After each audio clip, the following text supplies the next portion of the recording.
again. Good afternoon. So we will go back to our lesson about monohybrid cross. Ano ang monohybrid cross? Monohybrid cross is Tony square. Again? It is the returns of one trait. Or ang atin nga gina-examine or we want to determine ang single trait. Okay? So the monohybrid, we are determining a single trait.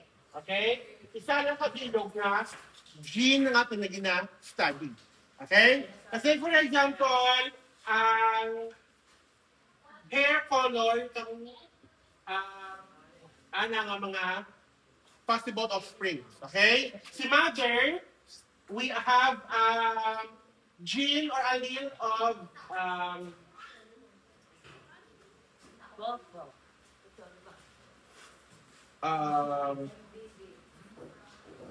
ano ba ito?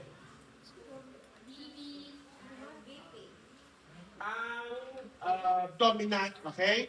Dominant ang gene, homozygous dominant, okay? Kasi for example, capital letter B is for black, and then small letter D is for brown. Okay? Si mother is homozygous dominant for hair color. Okay? And si father is heterozygous dominant. Okay? Tandaan for example, si mother homozygous dominant, and si father heterozygous dominant. Okay? Now we will do Punnett square. Okay? Sige. Paano mo i-cluster din si si mother din si father? Actually, it doesn't matter. Okay? Kung din mo ibutang si mother o din si father. Kaya di mo lang na i-multiply. Diba? So, for example, let's have si mother sa babaw, si father ko sa piling. Okay? Ano na plahan mo? So we have puro capital. Then multiply mo we have capital, this one, dominant and recessive, and this one is also dominant and recessive. Okay? So we have pinakabilog, two offspring ng daano. May black hair, black hair. Ang offspring ng nakabilog is, ano? What's this? Homozygous, dominant,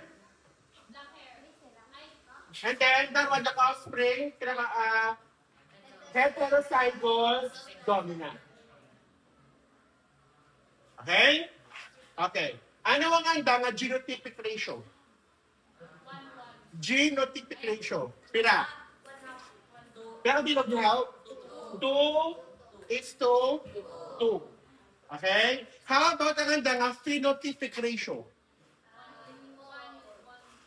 Phenotypic ratio. Phenotypic ratio. Pila? May ratio? Wala. Pero kabilog. Apat na bilog, ano ra? Puro ano? Puro black hair. Okay? Kaya man, ang darwa ka, homozygous dominant, already color black. And then ang darwa, heterozygous dominant. Basta may dominant kag recessive, the dominant will always be expressed. Following the rule of, or the law of, dominance by Gregor Mendel. Okay? Basta galing nga sa mo, dominant kag recessive, always dominant ang ang ma-express. Okay? Ending si recessive. Following the rule or the law of dominance by Gregor Mendel. Okay? Are we clear on homozygous monohybrid cross? Okay, no questions. Sige. We will now proceed with dihybrid cross.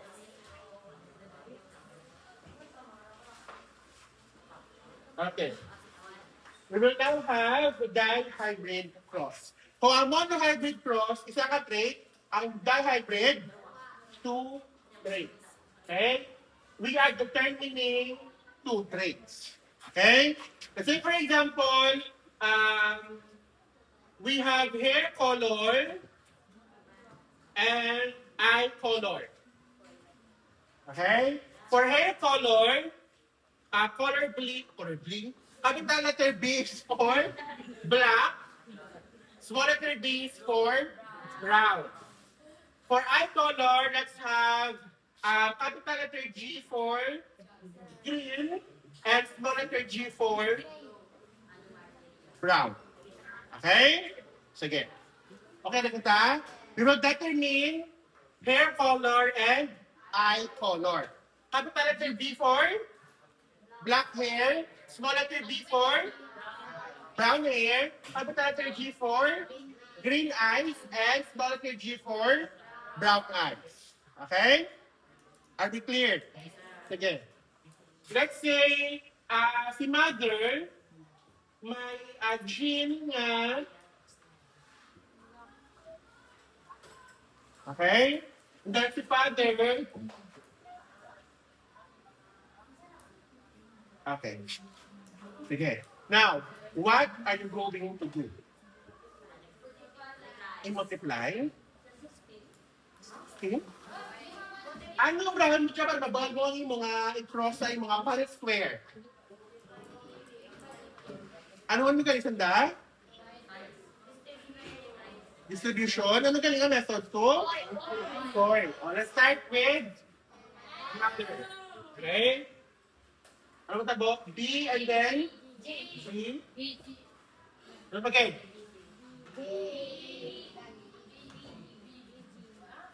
And then we have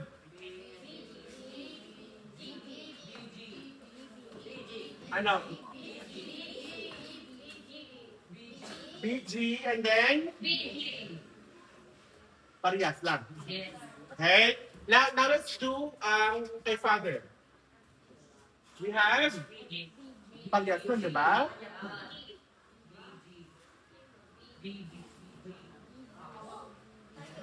Shut out. Same naman. Okay? And then we're going to do it all Punnett square. How many squares are needed mo for triangle cross? 64? Pinakatulog? Okay. Paano ang placement? Di butang si mother na G, kung si father na G. Again, it doesn't matter. Ikaw bahala ko yung feel. Okay? Again, pero ating butang si G, kay mother sa may babaw. So we have BG.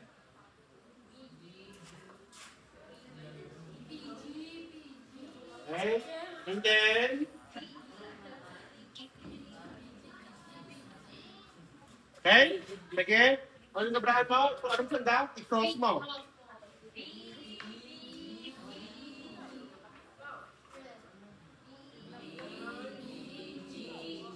Okay, and then,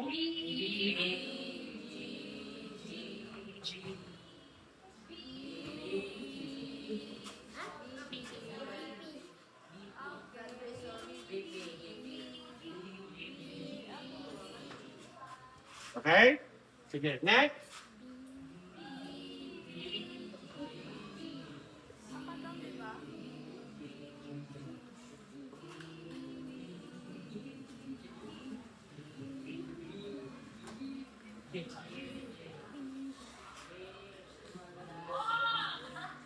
Ganun. Nakaka-follow rin tanan. Next.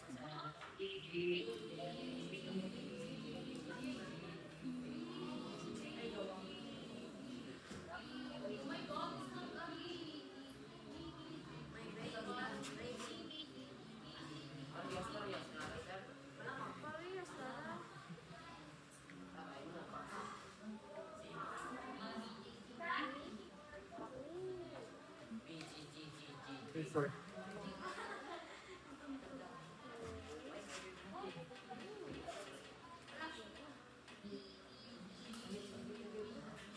Okay. Para niya sa tanan. Okay.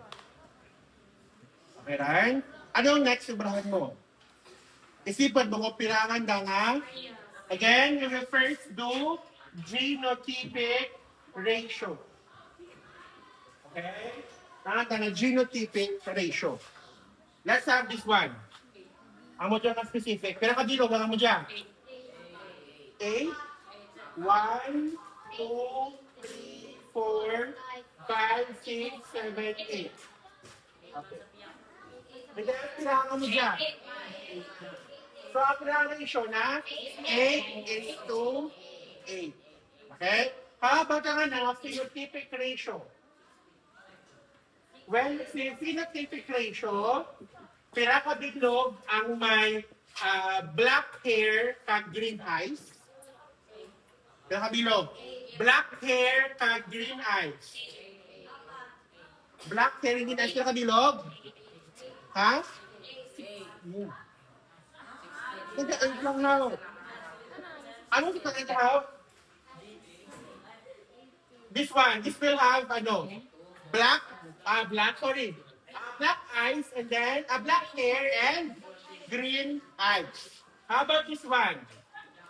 Black hair, mag-have green eyes. Okay? And man, they are all heterozygous dominant for a hair color and homozygous dominant for eye color. This one, heterozygous dominant for hair color and heterozygous dominant for eye color. Para rin has sa non-dominant. Meaning, anong dominant natin? How dominant natin ano? Black, cat, green. So automatic, all of them are black hairs with green eyes. Naintindihan? Okay? Again, mo ng phenotypic ratio. Pira ang black hair nga may green eyes, pira ang brown hair nga may green eyes, pira ang black hair nga may brown eyes, pira ang brown hair nga may brown eyes. Isipan mo ang anda nga physical characteristics when we talk of genotypic ratio. Pero kung phenotypic, pero kung genotypic, ano ang mga basihan? Ang anda nga, ang lift na nga genes nga gin per mo through Punnett square. Okay? Are you okay with that? Sige. Now we'll proceed with tri-hybrid cross. Klaro rin to? Klaro? Sige. Sino nga ba ano? Hindi ka vacation ni Robin? Ang timbangali. Hindi ka timbangali eh.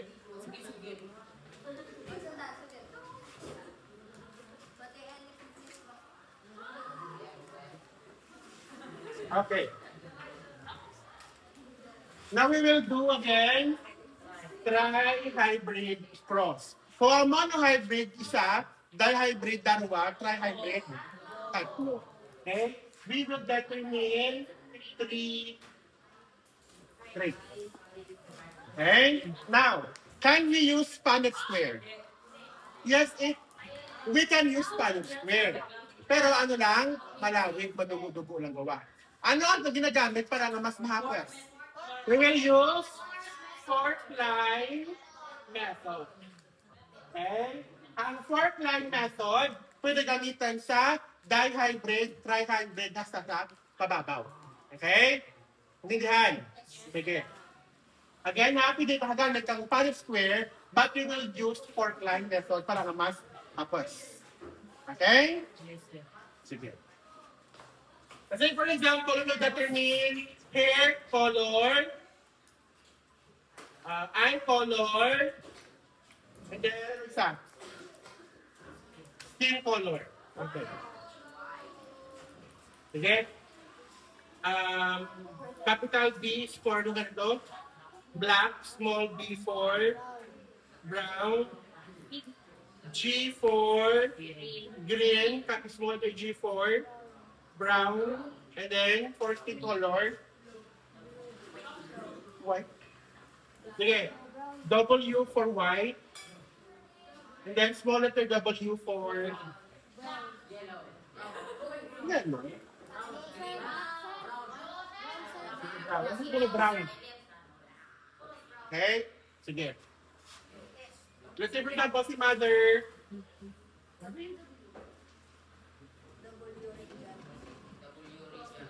Okay?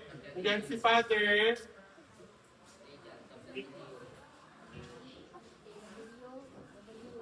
Okay. Na anong problem na yun? Multiply mo? Ano mo gani? Balay, botanan niya ano? Let's start with, isa lang ito, 3. Let's say, for example, we will have ang B. Okay? Sige. Ano, Brian Bo? You will do Punnett square for monohybrid. So, isang bilog lang. Okay? Sige. Pag in-cross mo, amo dyan mo nga, resolve. Okay? Pinakabilog ang dominant heterozygous. Dalawa. So, ano na ba? That will become 2, 4, B, amo dyan, or, pwede nga ano? 1/2. Amo na. Okay, sige. You're gonna use 1/2. Parang 55. Okay? Pinakabilog ang homozygous recessive. Darwaman. So, we will also put 1/2. This one. Okay? Sige. Now, we will do this one. Ang allele or gene for eye color. Again, another one. Doblahan mo. Punnett. Sige. Pause mo. Ano ka nagwa? Tagwa na po ng Japan, no? So we have 1/2 homozygous dominant, and then 1/2 heterozygous dominant. Okay? And then, kuplahin mo na sa kanan mga letter B nga, gene, ito yung mga gene for hair color. Okay? Para mas ma-apple sa lugar ni uritan. Para na masala. Okay? Sige. Now we are done with the second gene. We will move on to the third gene, which is about skin color. Para last man, you will make again your Punnett square. Cross mo, puro dominant, dominant recessive, dominant, dominant, dominant, recessive. Puro ano? 1/2, na? Sige. Ano ba mo nila? Ibutang ko man siya ako, 1/2, dominant, homozygous dominant, and then 1/2 heterozygous dominant, and then another one, 1/2, and then 1/2, and then 1/2,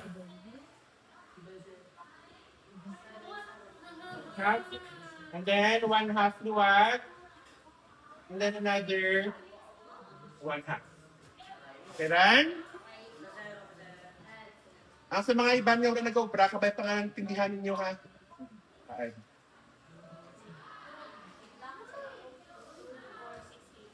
Okay na kita? Sige.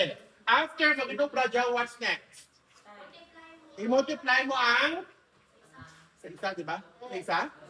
Kada ano mo? Kada purit anawan mo? Multiply. Sorry. Okay. So 1/2 times 1/2 times 1/2. 1A. Ano dyan?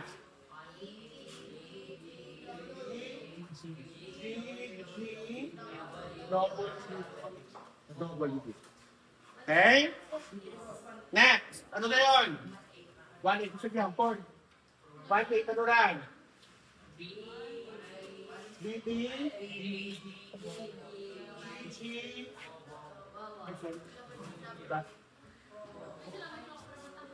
GGW, dominant cat recessive. And then, again, 1/2, 1/2 times 1/2 times 1/2. 1/8 pa sa gihapon. Same lang BB, GG, BG, and then another 1/8, BB,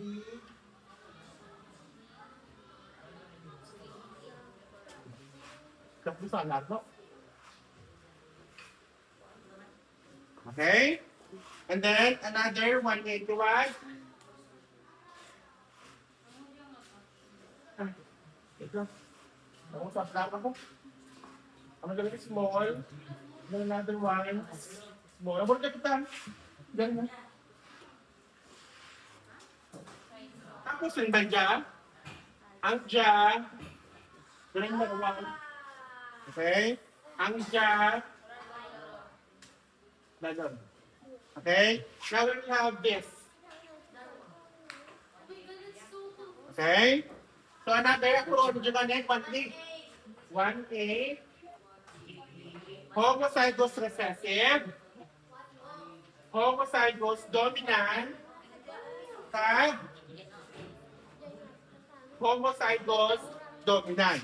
Then another one, 1A. Homozygous recessive.